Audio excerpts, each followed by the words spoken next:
Hi friends, ఈరోజు వీడియోలో meal maker pakodi ఎలా చేయాలో చూద్దాం. ముందుగా వేడి నీళ్ళలో కొన్ని మిల్ మేకర్లను నానపెట్టుకొని ఆ తర్వాత ఒక 10 నిమిషాలు నానపెట్టిన తర్వాత నీళ్ళు మొత్తం పిండేసి ఒక బేషన్లో వేసుకోవాలి. అందులో 2 స్పూన్ల వరకు జల్లించుకొని శనగపిండి అలాగే బియ్యం పిండి వేసుకోవాలి. 1 స్పూన్ వరకు కార్న్ఫ్లోర్ని కూడా వేసేసుకొని మొత్తం మీద కలిపేసుకోవాలి. కొంచెం కొత్తిమీర, పసుపు, కారం అలాగే రుచికి సరిపడా ఉప్పు వేసుకోవాలి. కొద్దిగా ధనియాల పొడి ఉంటే ధనియాల పొడి వేసుకోవచ్చు. కొంచెం చాట్ మసాలా అయితే వేసుకుంటున్నాను. ఇక్కడ ధనియాల పొడి లేదు కాబట్టి కొంచెం చికెన్ మసాలా అలాగే కొంచెం జీలకర్ర వేసేసుకొని మొత్తం ఈ విధంగా నీళ్ళు వేయకుండా మొత్తం కలుపుకోవాలి.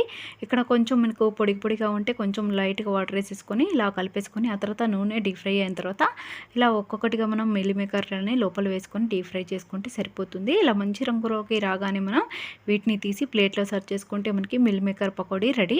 అలాగే ఇందులో కావాలంటే మీరు కొంచెం కరివేపాకు అలాగే మనకి పల్లీలను వేసి కూడా మనం కొంచెం కలిపేసుకొని డీప్ ఫ్రై చేసుకుంటే చాలా టేస్టీ మిల్ మేకర్ పకోడీ